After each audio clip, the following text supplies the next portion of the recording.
Good morning, good day. My name is Kruno, Senior Consultant with EPLAN Software and Services. Welcome to this webcast, Macros, how do they work, with our application engineer, Raafat Almukhtar. First of all, just if you have been already to some webcasts or meetings with us, you know we are recording those. They will be provided afterwards, so you can watch it also afterwards on YouTube. And with that, I'm already passing, because we have a lot of great content today. Raafat will talk about how macros are, or how they are, they're probably good, how macros work, how to store macros, how to manage macros, what type of macros do we have, how do they help with creating reports. So a lot of good stuff in this 60 minutes for you guys. If you have any questions, please feel free to drop them in the chat window. We will try to answer them right after Raafat's presentations. If we are not able to answer them today in the 60 minutes, we will come back to you with the answers. So we are super excited that you are here today. Raafat, I'm going to stop sharing now and passing you the ball already. Maybe you can give a short introduction about yourself, and then you can dive directly into the presentation. Sure. Thank you, Kruno. So my name is Raafat Almukhtar. I'm an application engineer. I do training, consulting, pre-sales, and support. So probably if you have some tickets, probably you're familiar with my name. I've been with EPLAN for over 3 years now. Yeah, I'll be showing you some information about macros today. So I'm going to start by sharing my screen. Okay. And first, you'll ask what macros are. So macros are a group of information or symbols are stored in a native file for EPLAN. So this could be as simple as just one symbol, or it could be a complicated circuit, which might spread across multiple screens. Multiple pages. So all that can be saved in a file native to EPLAN, and EPLAN can store this information and then retrieve it whenever needed. So to better understand macros, I will show you first how it's easy it is to be created, and then you can see the benefit right off the bat here.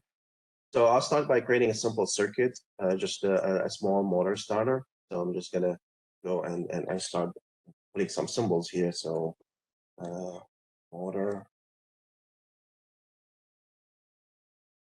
here symbol.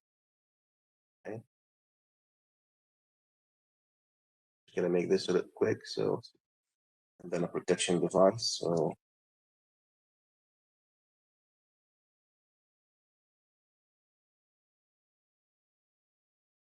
some terminals. Just try to complete the circuit.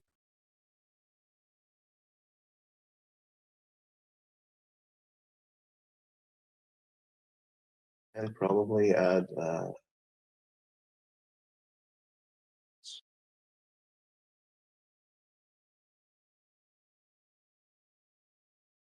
and I will add also some keynotes to make this circuit can be connected to other circuit. So at this point, I'm done with my motor starter. So you will say, okay, next time I will need to use this circuit, I will just normally, like what you do in a regular CAD environment, you will just open a previous project, you will copy it and paste it so that you can make things faster. So with EPLAN, you don't have to do all that. You just can save this as a file, and then it get added to the library. And then whenever you need it, you just drag it. So it's much easier than copying and pasting. Besides that, when you do copy paste, sometimes you might inherit some errors and you don't know where that error came from. So with the macros, it's always clear that your source of the info is the macro. So if anything wrong, you can go to the macro and update it. So how easy to create macro is as easy as few clicks. So I'm selecting my circuit and I do Control-5. And here's an option to save the macro. So I'm just going to create a file here. A file here, actually a folder. Just gonna call that folder probably handy macros, for example. Okay, oops. Okay, And I will, inside that macro, I will create a file. I'll call this file 3-phase motor starter, for example.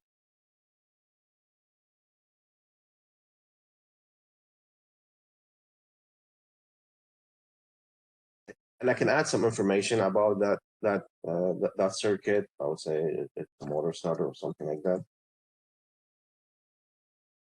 Okay. So this has been saved as a file in the database. Now, when I go to the Insert Center, so master data, I will update my database and go to the Insert Center. I should be able to locate that macro in my macro library. So under the macros, the search, okay, and I should be able to see handy macros folder. So give it a second, let it populate the data, then it should be that file.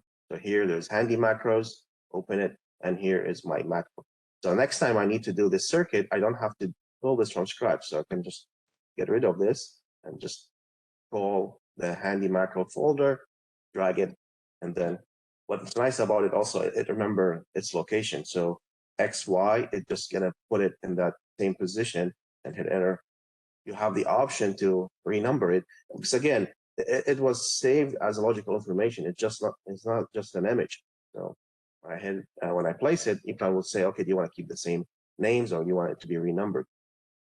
And then you can, of course, do multiple placement. If you need more starters on that page, you can just add them. So this is the simple form of it. Now you can also add multiple instances of this macro. So for example, if I like this macro and I want it to be prepared to be placed in the second ladder, for example, if you're using the FBA standard, you have 2 ladders, so there's a chance that you can place this on the second ladder. So what I can do is I can save another instance of that macro. So I'm just gonna move this to the other side, okay, and just place it here. And this time I'm going to create the macro again using the same file name, but in this time I will just change the variant. So every macro can have the option to generate up to 26 variants based on the alphabet from A to Z. So I've already utilized variant A, and I'm going to utilize variant B. And I'm just keeping the same file name. So EPLAN will not override the old variant. It's just going to inject the new variant into the file. So hit OK, and now I have a second variant was added to that macro. So now if I go back and bring that macro again, okay, XY, this is the variant A, and you can see here it's say variant A. Now when I hit the tab key, it's going to switch to variant B, and I hit XY, now this is variant B. So we can have multiple views of, or multiple placements, or even multiple circuits, different circuits with variants. So here I'll just kept the same circuit. You could have completely different circuit for that macro, and then you just add variants based on what you need. So that's how easy it is to work with those macros. Okay, so beside that, if we wanted to make it more complicated, it's not complicated, but add more features. You can also have what we call placeholder object. So placeholder object, it can be attached to the circuit, and that placeholder object is give you the option to assign values. So if you have a motor starter, and this motor starters can have different horsepower, then you don't need to save different variants for different horsepower. You can keep the same circuit and you add the placeholder object, and then within the placeholder object, you can select the variants of the circuit. So if I select, let's say, those options, and then here I can assign different value set for my placeholder, and then I can select city, for example. Okay.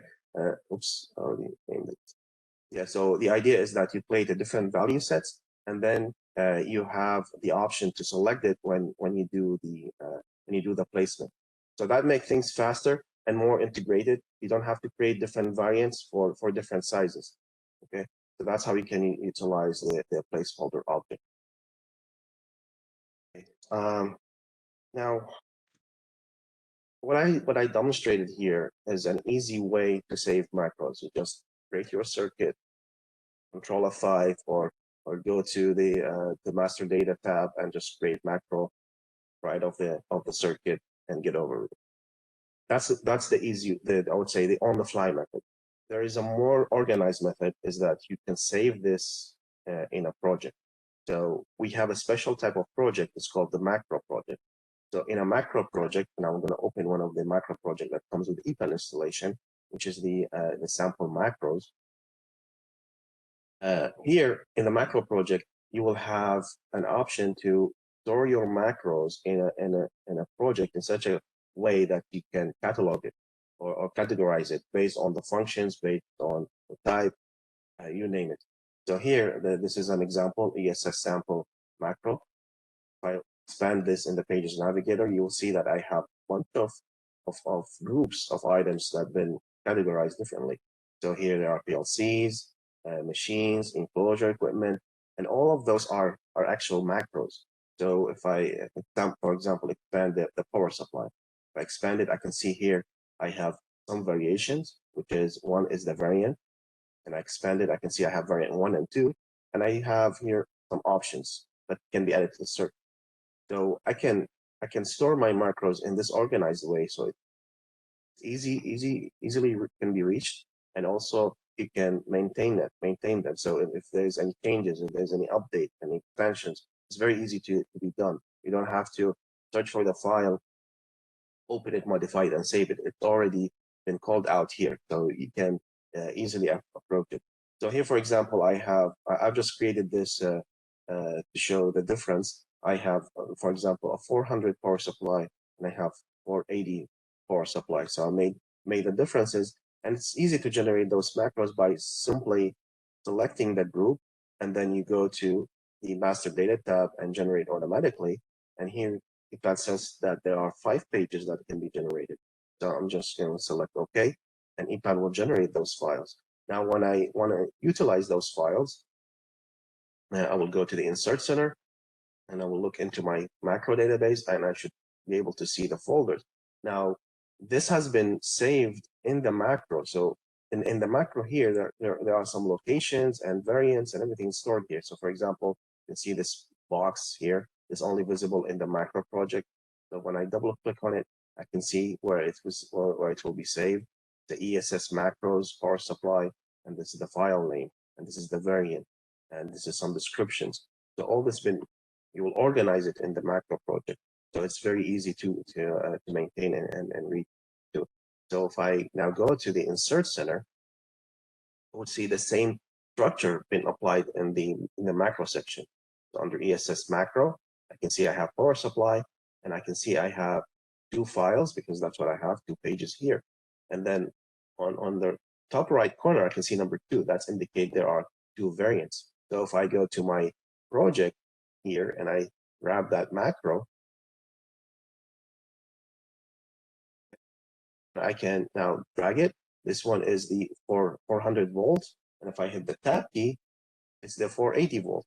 So that's the that's how things can be managed here. It's all been saved in one file, and then you just use the tab key to cycle through those options. Now you can also not necessarily use variants in this case. You can simply just use a different file. So you have a file for 400, you have a file for 480, and you just here specify that you have variants that you can utilize for this reason. Okay. So now let me close this project. I don't need any more. Now I'm going to show you more intense information in a macro, like what can it carry. So if I go to my demo project, in my demo project, I have a machine layout here. This is a demo project for demonstrating the platform, and it consists of a grinding machine. This grinding machine has 3 stages. So I will be using macros to define those stages. So I'll go to Insert Center, and I have some macros been created to define those stages. I'll click on EPLAN platform demo here, and I do see here some motors. Now here at this point, we are building a concept for our project in the pre-planning software. So here I'm going to drag this motor, and I'm going to place one here. Yeah, and those macros are prepared in such a way that you have to assign a section for it. And we said that this project is a 3-stage project, and we have already defined that, so we can utilize those sections. So I'm going to place this motor here. And here you see when I place the motor, EPLAN asked me what is the value set. So this one have placeholder, the object that we talked about earlier. So value set based on the horsepower. I have 3, 2, 1. So I'm just going to pick 2, for example. I'm going to put 1 here for the second stage. And this one may be more powerful because it's the processing stage. And then we have 1, the delivery stage, who's going to be section 3. This going to let that be only 1 horsepower. And I can also add a couple of cylinders. So 1 cylinder here, 1 cylinder here.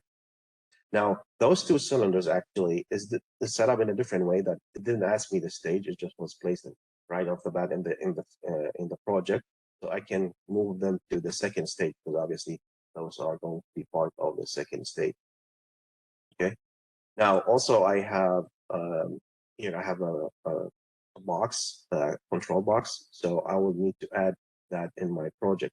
So here into this machine, I can go to my insert menu and add a macro. So this is another macro, which is a pre-planning macro. It also contains some data, and I will show you the details in a bit. Here I have an enclosure.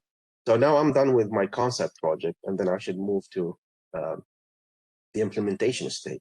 But you'll tell me, okay, what did you do? You just like having some photos of motors and that's it. You say the concept. Well, it's not just a motor. It's not just an image. Actually, it's more information. So if I unhide the hidden elements, I can see here there are some boxes here.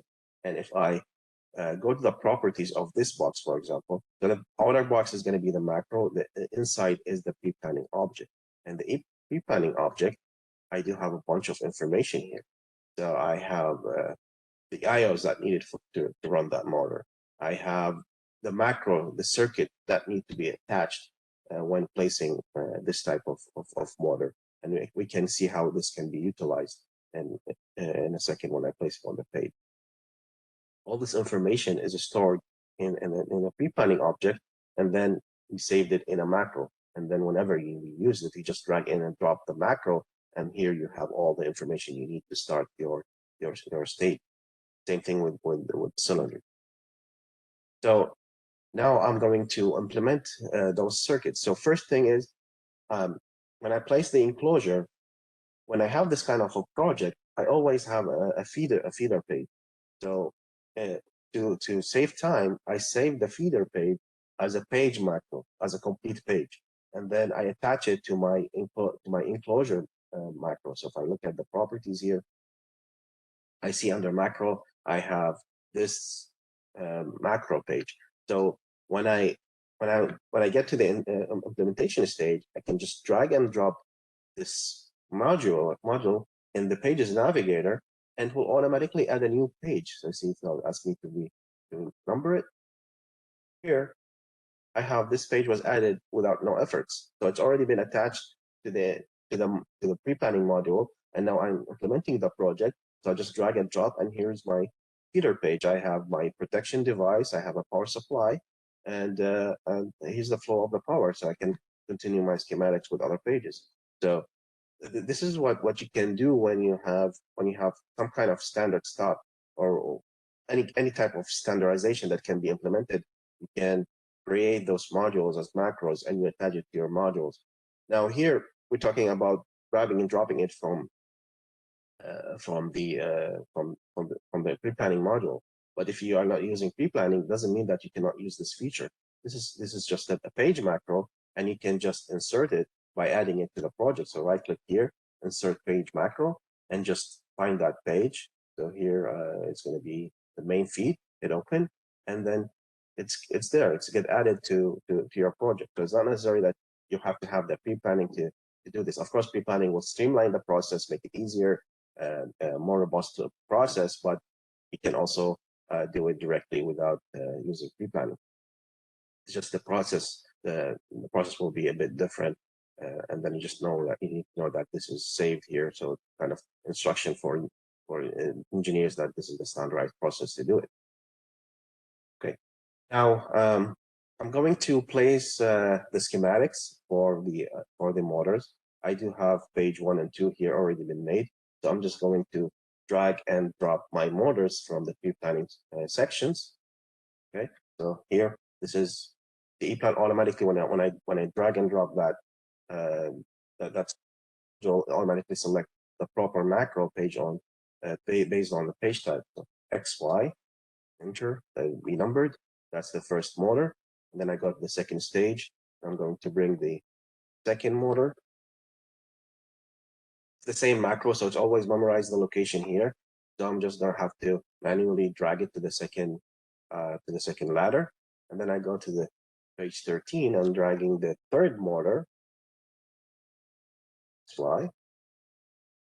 And you see how it was easy to create the schematics for those motors. Now I'm going to create the schematics for the cylinders. So I have 2 cylinders here. I'm just going to drag them and drop them. XY, place the first one, it will be numbered. And the same thing with the second one. Now, when I drag and drop the module here to the page, based on the page type, it selects the schematic. I do have a pneumatic page here in the project, and I'm going to drag and drop the same elements. And you see now I got just a completely different graphical representation. This is a different thing. So XY, place it, may be numbered. So here I have a different representation of those cylinders on this project. So EPLAN was able to tell the difference based on the page type. Here I have a pneumatic page.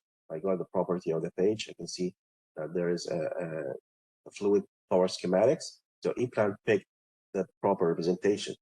So this is another level of information that can be stored in a macro.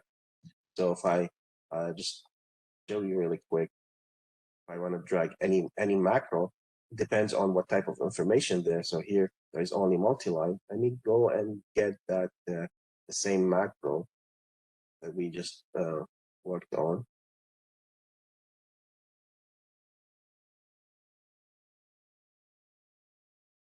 This one, for example, pre-planning cylinder. Let me see where that is stored. So we go to the property, and you can see the macro here. So it's the multi-line pneumatic file. Okay, that should be here.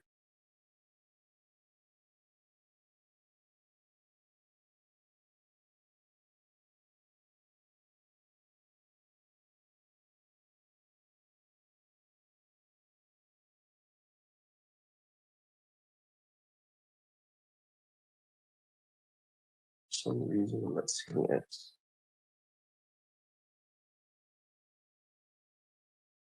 So here it is. So you see now I have a multi-line representation that's stored in this macro, and I have a multi-line fluid version. So EPLAN look at the page and decide which one is the right one. And if I'm creating a macro, so let me select this circuit, and I'm presuming I'm creating a macro out of this, you have the option to select those representations. So previously we talked about the variants. We have A to Z variants, 26 variants per file. On top of that, you can use the same file to create another set of 26 variants, but for different representation. So here, if I look at the presentation types, I have all those representations. So multi-line fluid, overview, topology, single line, panel layout.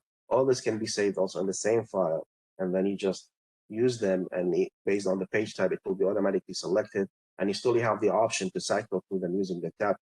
So all of that can be saved in the same file. So this is how much information that you can store in a single file. Okay. Okay. So now I'm going to move a little bit to the 3D portion, to the 3D side of this project.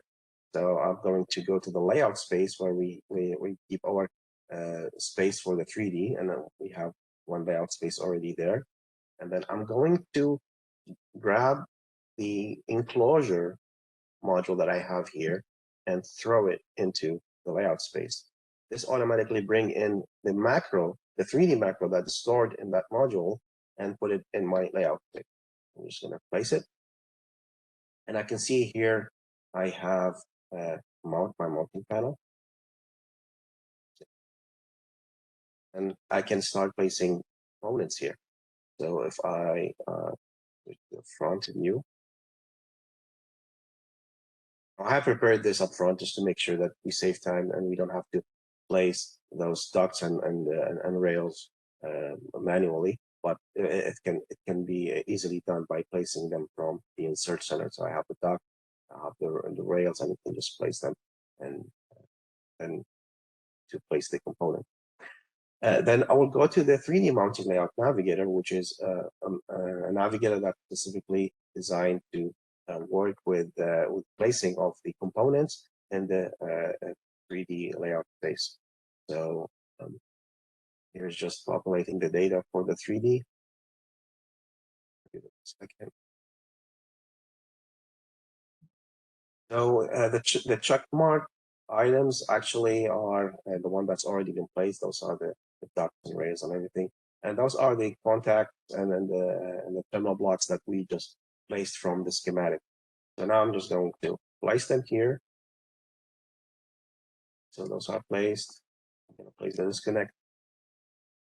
I'm going to place the motor overload switch. And we have a power supply. I'll place it on the second rail. And we have a couple of thermal blocks that I'm going to place as well.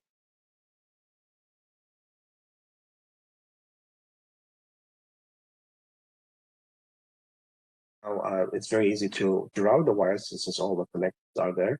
I can just click on route, and then you can see now all the wires has been routed using the shortest path, and those routes actually also carry the information about the length as well. So if you click on one of them, you will see like this one, length with units, 0.73 meters. First, those are it can be changed to any measuring unit, so that all can be controlled.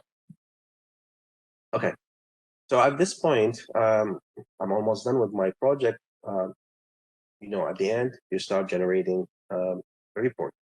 So to generate reports, we have a set of reports template that was saved in the project. So if I go to the tools and I click on generate, I can see a bunch of templates that have been saved. Now you don't have to come here to generate a report. You can just from the tool menu, just click on generate project report, and we'll run through those templates. We'll do the updates, and we'll throw in the report. So I have a part list generated based on the parts that have been used in the project. A pre-planning report. At this stage, this is not really needed, but it's just showing us the amount of IOs needed. If the modules save some cost to the process of building those elements, it's going to be calculated and added. So we have some cost here that we can see, these kind of type of details. We have connection list, so it shows us all the connections that we have in the project. And then we have the mounting panel layout here. So here we have a snap of the cabinet that we just built. So you see here I have a mounting panel here showing the mounting panel, and here we have one that shows the full cabinet. So now you say, okay, we have some templates that help us to generate the report, but how did EPLAN knew that we have to place the cabinet here? You have to place another one, wireframe type model simplified form here, and have to place some isometrics here. How did EPLAN know about all that? Well, that was saved in the saved as a macro, and then was attached to the template. So if I take you into a quick dive into the macro and template, here model views. See here, I do have the template 2, 3, and this is my template. And here I have the macro saved. So if I click on the 3 dots, this is a macro page macro file has been saved. to understand the impact of this file, I will do a small change, and then we can see how this is going to be affecting the report. So for example, instead of having a simplified form here, I'm going to delete this, okay? And I'm going to add an enclosure legend here. I'm going to generate and go to reports. And here I'm going to add a manual placement for the report. So switch the output format to manual placement and select the report type enclosure legend. And we want it to be placed on the current page. So, okay. And then we'll do some filtering. So yeah, so we will filter out the tema blocks because if we keep them, it's going to be a very long list. Then we hit OK. And you see now I have an enclosure legend. To place it here. So this will show me the content that I have in my current snap or my current model view. So the current model view shows the placement of those components. So now I'm going to save this page as a macro page. So also very easy to save create the macro pages. So just right click on that page and then create page macro. Alternatively, you can go to the master data, and here there should be create the create pages. I think it's going to be under the edit. It should be one of those when you can create page macro. But easier just to use the pop-up menu to create page macro, and then here you can specify the location and the file name. So here I'm going to give it a different name. I'm going to view, I would say, with enclosure legend.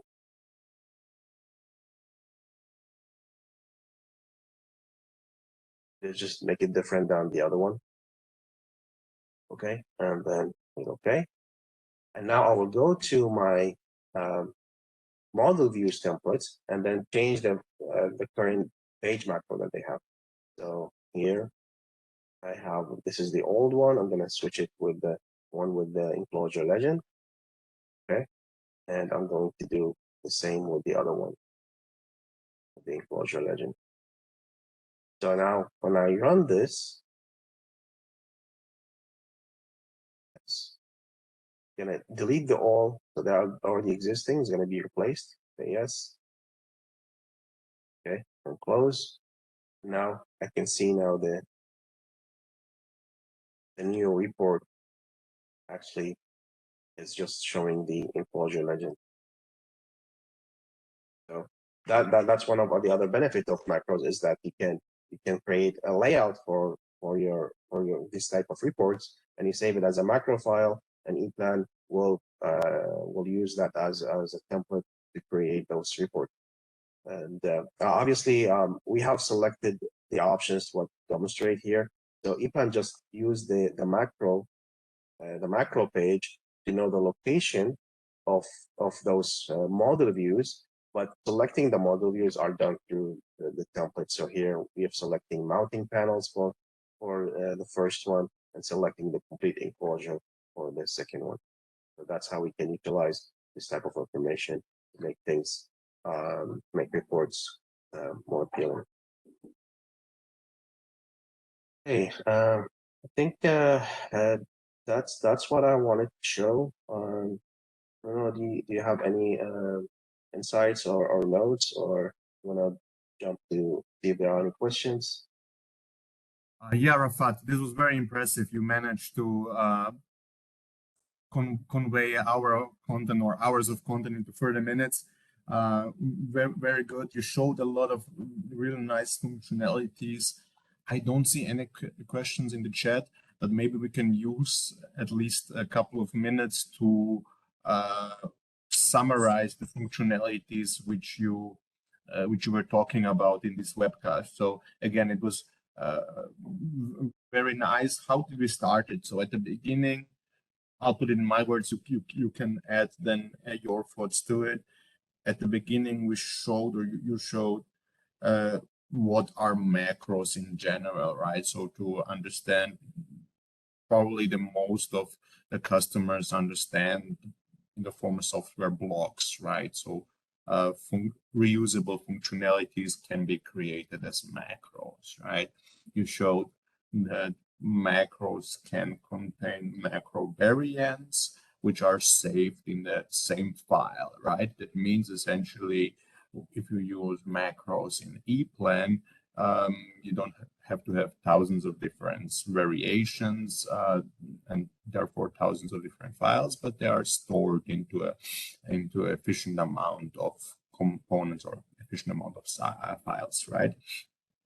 Speaking 26 different graphical variants you can have. Then you spoke about the maintenance of macros, so creation and maintenance of macros.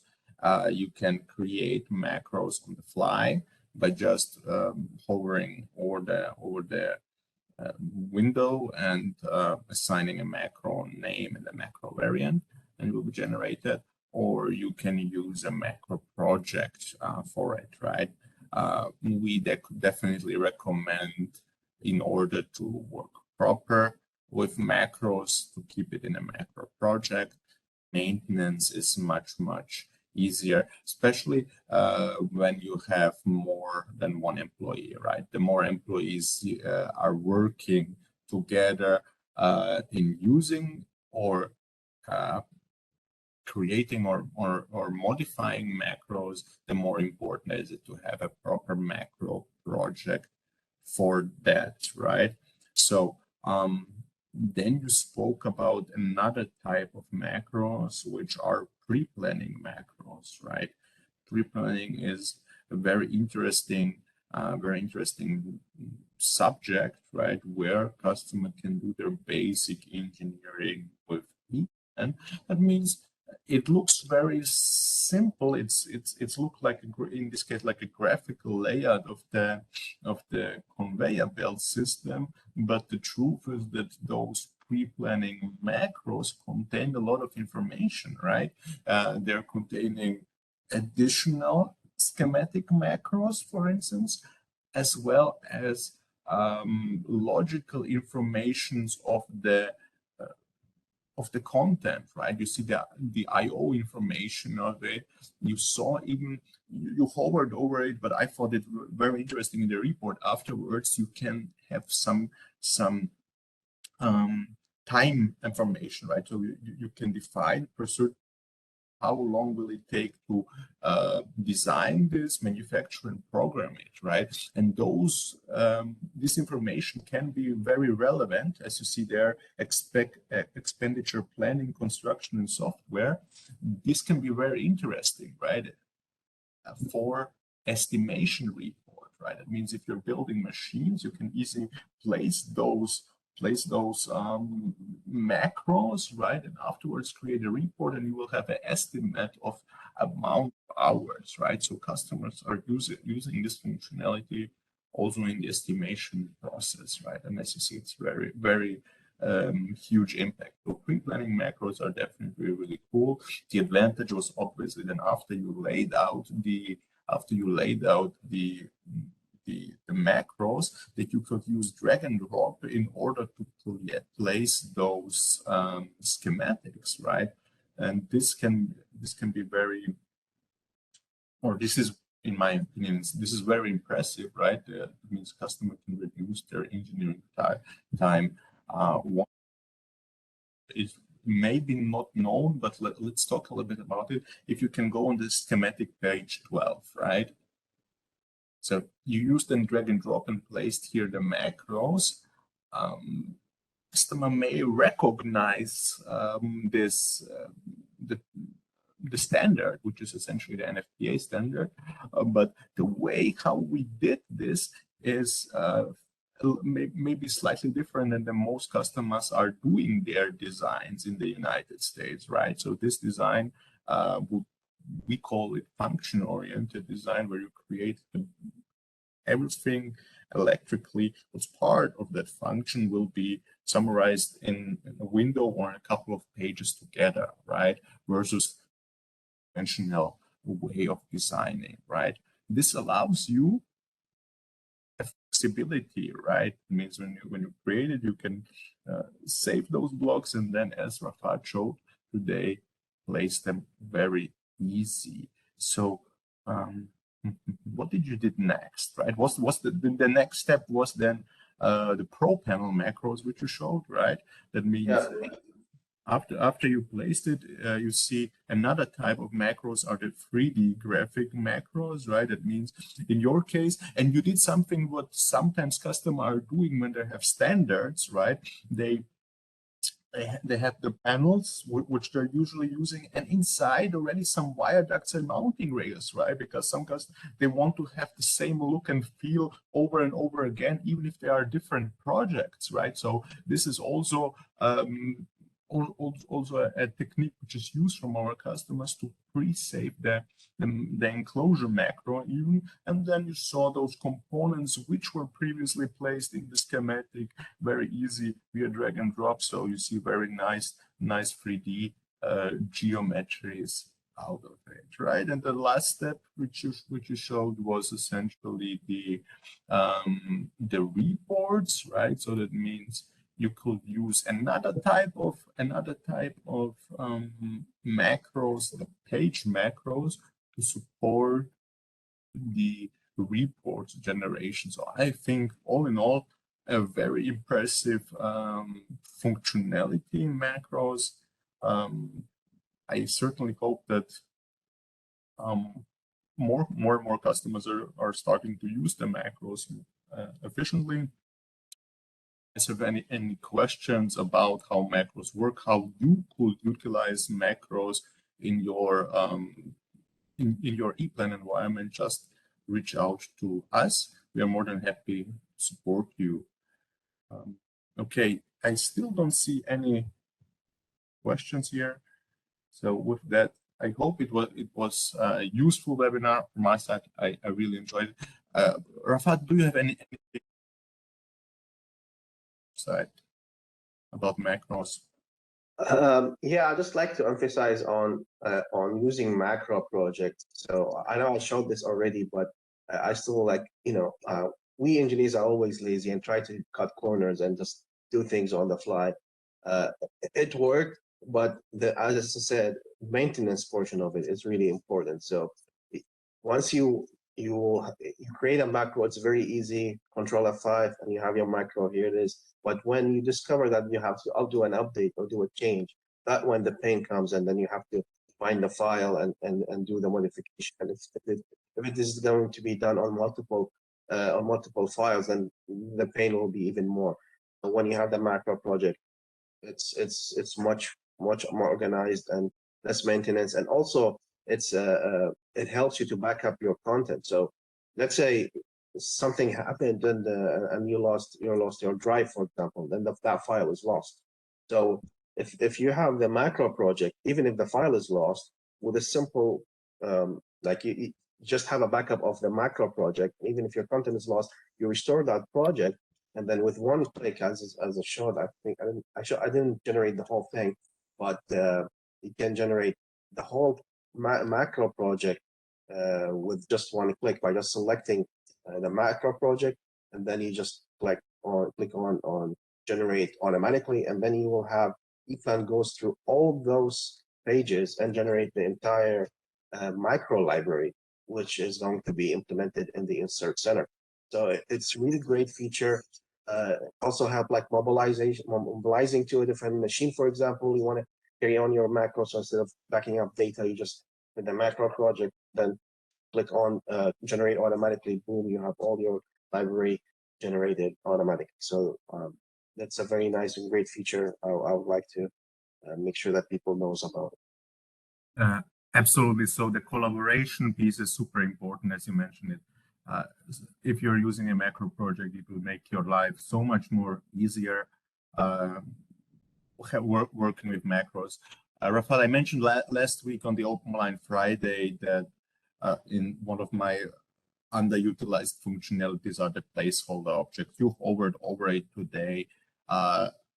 This is, again, I would like to re-emphasize it also here. For customers who understand how macro technology works, especially how you work with the graphical variants of the macro, as well combining this with the power of the placeholder objects or value sets. The efficiency or the efficiency gain can be pretty significant, right? So I do think the value set or called placeholder object is a super powerful tool if you combine it with macro variants. Yeah, it can lead to a lot of pleasure and time saving in the engineering stage, and it takes away the guesswork of the engineers, right, and the sizing of the macro circuits essentially, right? So that's my favorite macro functionality. So I wanted to ask you if you have any. You showed today 4 or 5 different ways of how to utilize macros. So what is your favorite functionality when you speak about macros? Well, my favorite is the variance. So I think the variance really add great value to the macro, and not only the variant per macro representation, but actually the possibility to cycle through the variant and the representation. So probably we didn't show this here because we were not, there was no topic for it. But if you are looking into a macro and you want to have a different representation, you can always cycle through this using, instead of tab, this is the shift tab. So this is one of my favorite, and the best implementation is when we work with PLCs. So PLCs can have an overview and can have a multi-line representation on other representation. So sometimes you just want to use whatever you need. So EPLAN, this is also another thing what EPLAN allows you to do whatever you need and override the defaults. So using the shift and tab allow you to switch to another representation and then cycle through the variants, give you like, read the bigger picture, and you can like have a control on the whole thing and just select which object you want to place. So that's really a cool feature that we have here in EPLAN. Absolutely, I couldn't agree more. Once customers realize, and once we understand how many representation types there are in EPLAN, and you can multiply each representation type with 26 graphical variants, then you understand what I said before, how you can manage all of those variation file into one single file in macro. And what you just said, I think a lot of people didn't knew is, or what we know is that you can with tab jump through the variations, but if you click shift and tab, that you essentially jump to the other representation type, right? So that is amazing, right? Additional knowledge in this webinar. Yeah, so this is the pneumatic one, which have the 2 representation types. So if I try to insert it here, again, this is a schematic page, and EPLAN will select the schematic version. If you hit the tab key, nothing will change. You have only one variant here. But if you hit the shift tab, this will go to the pneumatic representation. We can override, as I said, we can override the defaults if you wanted to. Amazing. And as you said, maybe that's not the perfect application here, obviously, but it's usually utilized when you're working with PLCs, because with PLCs you have various you have usually various representation. You have an overview, you have maybe a rec, so byte-wise or bit-wise representation, and yeah. So this gives you really a lot of flexibility in the design the way you want to design. Okay. Great. I do think with this we are concluding it on a high note with a lot of good value in this webinar. Raafat, thanks you so much for joining today and walking us through the macros. Thanks everybody for joining. Check out our next webcasts soon. Until then, all the best. Goodbye.